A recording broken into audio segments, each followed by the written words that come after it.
Kasus teror penembakan kantor Majelis Ulama Indonesia di Jalan Proklamasi, Jakarta Pusat menambah deretan kasus penyerangan terhadap tokoh ulama. Pada 2018 lalu menjelang hiruk-pikuk pemilu, sejumlah ulama menjadi korban penyerangan oleh orang tidak dikenal. Kejadian itu terjadi beruntun di sejumlah daerah. 27 Januari 2018, penganiayaan dialami pimpinan Ponpes Al-Hidayah Cicalengka Kiai Haji Umar Basri oleh orang tidak dikenal. Kiai Haji Umar Basri diserang seusai sholat subuh di Musola Al-Mufatlah Cicalengka, Jawa Barat. Selang beberapa hari, tepatnya 2 Februari 2018, di Bandung, Jawa Barat, Komando Brigade Persatuan Islam atau Persis, Ustaz Prawoto, tewas akibat penganiayaan. Pelaku yakni Asep Maftuh divonis 7 tahun penjara. Masih di Februari 2018, tepatnya tanggal 18, penyerangan dialami pimpinan Ponpes Muhammadiyah Karangasem Kiai Haji Hakam Mubarok. Pelaku yang diduga orang dengan gangguan jiwa disebut sempat tersinggung karena diminta keluar dari Ponpes oleh korban. Hingga kini, baik tim investigasi MUI dan kepolisian masih menyelidiki kasus penembakan di kantor Majelis Ulama Indonesia pada 2 Mei 2023. Tim Liputan iNews melaporkan.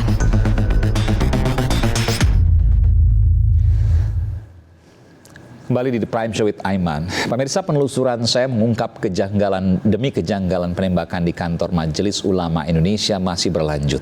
Begitupun dengan penyelidikan yang dilakukan oleh tim investigasi MUI. Eksklusif pemirsa, saya mendapat rekaman kedatangan Mustopa ke kantor MUI. Aksi penembakan yang dilakukan Mustopa hingga kondisi Mustopa yang segar bugar saat ditangkap petugas keamanan. Berikut ini. Berada di depan resepsionis atau meja penerima tamu Gedung Majelis Ulama Indonesia MUI Pusat.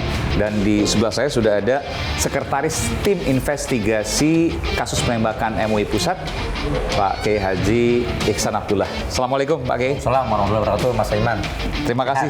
Alhamdulillah, terima kasih telah menerima saya di MUI. Oh iya. Saya juga agak terkejut juga. Jadi selain karena peristiwanya, MUI juga membentuk tim investigasi juga internal. Ya. Kenapa? Internal. Ya karena kita apresiasi dengan kerja aparat Polri itu yang telah cepat sigap menanggulangi dan menyelidiki kasus ini. Betul. Dan telah merilis. Tetapi ada beberapa persoalan yang belum terungkap yang mengganggu nalar publik. Yang pertama tentu kematian Mustofa ini. Ya, kematian Mustofa ini apa yang menyebabkan kematiannya? Nah, tentu ini juga masih misteri buat kami walaupun sudah ada keterangan dari forensik. Apakah mungkin seorang tiba-tiba mati setelah menyerang? Mati mendadak. Ya. Oke. Kemudian yang kedua, itu transaksi di rekeningnya kan tinggi sekali itu, 800 juta rupiah. Nah, ini kan bukan orang yang biasa. Katanya pengiriman dari anak-anaknya di luar negeri TKI. Itu ini harus dijelaskan nanti. Nah, yang ketiga itu berkaitan dengan kepemilikan senjata. Ya. Seorang Mustafa yang petani, kenapa dia harus memiliki senjata? Lulusan SD juga? Lulusan SD juga. Dia harus memiliki senjata dan senjata itu terlarang di dalam Undang-Undang Darurat. Ya. Nomor 12 tahun 52 ya betul. Itu sama sekali terlarang untuk dimiliki oleh orang-orang biasa. Dan yang berizin pun nggak boleh karena dia masih berbentuk senjata yang akan dimodif untuk apapun bisa. Nah, oleh karena mematikan dan oleh karenanya dilarang sama sekali. Dan yang ketiga, dia menjadi anggota klub menembak dari sebuah klub menembak yaitu Garuda Sakti. Ini kan sesuatu hal yang naif ya. Betul. Untuk apa dia melakukan itu semua? Sedangkan dia petani profesinya. Untuk apa juga dia kemudian arahnya ke MUI? MUI itu sebagai suatu objek vital bangunan keagamaan umat Islam. Dan ini adalah simbolnya yang terbesar Majelis Ulama Indonesia. Saya tambahkan dua lagi kejanggalannya karena dia tahu juga cara mencari ergan itu. Nah, itu. Lewat polisi hutan temannya dan kemudian terus ada beberapa orang lagi yang kemudian terlibat. Sekarang informasi sudah ditangkap di Polda Metro Jaya. Kemudian yang kedua adalah dia tahu senjata ringan yang mungkin bisa didapatkan dengan harga yang murah tapi mematikan. Ergan tadi. Dan yang terakhir, Mas Aiman, yaitu surat. Surat ini kan yang diinvestigasi dan berkembang di luar itu kan ada 2 surat yang diketikkan. Nah, sedangkan dia suratnya berseri dan ditujukan loh surat itu ke Polda Metro Jaya. di MUI sebagai tembusan. Izin teror maksudnya dalam tanda kutip ya? Izin Iya. teror, izin untuk melakukan teror? atau Iya, kan mestinya ini kan sudah di profiling dari awal, bisa oke. dicegah secara preventif, dan sudah ada riwayat dia telah melakukan kejahatan. Ya kan, mestinya kan tidak boleh melakukan kejahatan yang sama. Artinya paling tidak profiling ini menjadi catatan Iya, iya, iya. di Menteri Kemham, di kepolisian, sehingga ketika ada surat itu bisa diprofil, dan nyatanya bisa diprofil dalam waktu sekejap keluar siapa Mustafa, keluarganya Mustafa, uang Mustafa berapa dan sebagainya. Ini kan sebenarnya ya keteledoran kita semua lah. Iya.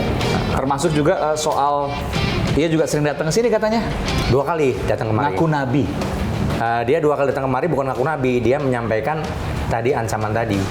Suratnya ditujukan ke Polda Metro Jaya, intinya bahwa dia mengancam akan membunuh pejabat negara dan khususnya pejabat MUI. Karena alasannya apa? Tidak ada spesifik bisa dijelaskan. Nah itu. Oh, waktu itu sempat dilaporkan juga oleh pihak MUI ke polisi misalnya? Kami sampaikan ke RT RW lingkungan karena yang menemui anak-anak di sini dan itu dianggap tidak mungkin oleh anak-anak di sini tidak dianggap orang-orang sembarangan aja lah. Ya, tidak dihiraukan. Kemudian ya itu tadi yang datang yang terakhir dia ingin bertemu langsung naik ke atas dihalau ya, kemudian melepaskan tembakan, dan tembakan pertama ini melepas ke kaca apa ke bambal ini ke salah satu orang di sini. Reception Ya. lihat nyerempet langsung menembus kaca. Oh, posisi di sini berarti? Di sini langsung Jadi nembak. kaca pecah itu dari sini? Dari sini dekat sekali. biasa. Dekat sekali begini nih. Oke. Nah, Dan door dan pecah di sana. pecah di sana. Saya mau menggambarkan dulu pemirsa. Jadi rupanya kaca pecah itu bukan jarak dekat, tapi jarak sekitar mungkin 5 meter ini.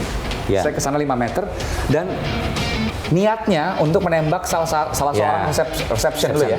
Salah seorang penerima tamu di sini yang bernama Bambal. Ya. Bambal. Nyerempet tapi kena kaca, kena cermin sana, lalu kemudian kena kaca pecah.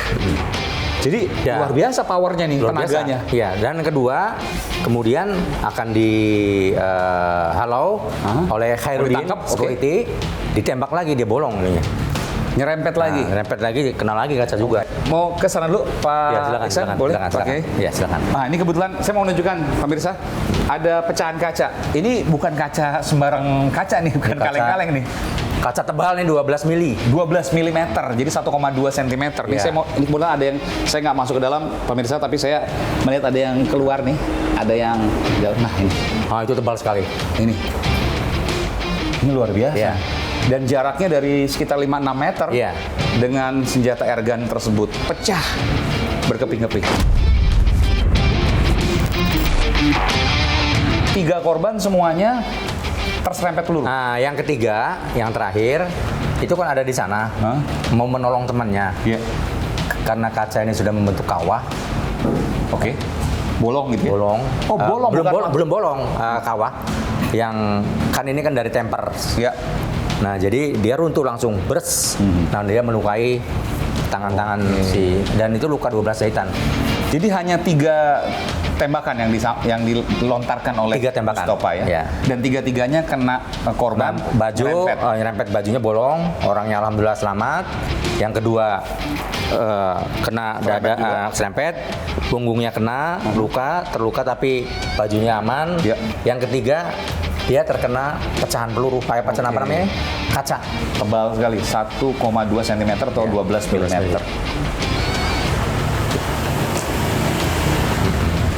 Di sebelah sana nggak ada orang. Di sana ada pada menjelang salat kan, karena udah jam 11.20. Iya. Tapi kan mereka juga tidak berani lah menghalau. Akhirnya dihalau oleh Khairuddin tadi.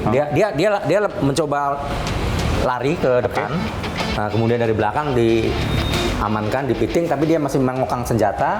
Oh, masih ke atas begini. Masih ngokang senjata dan kemudian ditangkap senjatanya dan dipiting ya. Kemudian sama si korban si pelaku dilempar senjatanya dan ditangkap oleh salah satu sopir dari pengurus kita. Tangkap kemudian dibawa lari ke atas. Nah, itu maksudnya untuk mengamankan jangan sampai nembak lagi. Nah, selanjutnya si Teguh, siapa namanya yang ada di security, Ya. dia memanggil polisi yang sudah ada di sana. Polisi itu sudah ada di sana. sudah dia di seberang. Iya, iya. Panggil, Pospol ya. langsung datang, terus diamankan, Pamdal dari kepolisian juga datang, diamankan masih meronta-ronta, langsung dimasukin ke mobil. Tapi senjatanya sudah diamankan dulu. Sudah diamankan. Orang-orang di MUI berpikirnya itu senjata api dong, Pak Kiai. Ya, dan begini, kami di lantai 4 itu kan sedang rapat. Ada beberapa agenda penting. Ketika letusan tembakan itu meletus, kan sama sekali nggak terdengar. Antara lantai 1 dan lantai 4 kan cukup tinggi. Ya. Tetapi ada yang laporan bahwa ada penembakan. Nah, oleh pimpinan rapat, waktu itu ada Kim Marsudi, tadi Buya Basri, Bermanda, Buya Anwar, sama Sekjen, dibilang, udah kita selesaikan aja pembahasannya.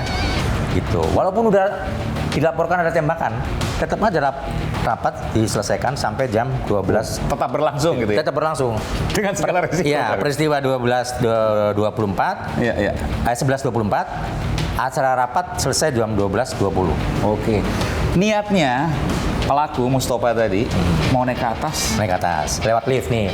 Oke. Udah tahu dia lantai berapa itu? Sudah tahu, pasti sudah tahu karena dia tahu kalau hari itu adalah hari Rapim. Dan ada pimpinan banyak di situ. Ah. Dan kecurigaannya mau menembaki para pimpinan. Pimpinan pasti, karena dia tahu persis aksinya itu dilakukan hari Selasa di atas pukul 10. Nah, di atas pukul 10 itu adalah tank pukul 10 kami rapat. Nah, ini. Sebentar, saya harus tanyakan juga. Saya harus challenge juga nih.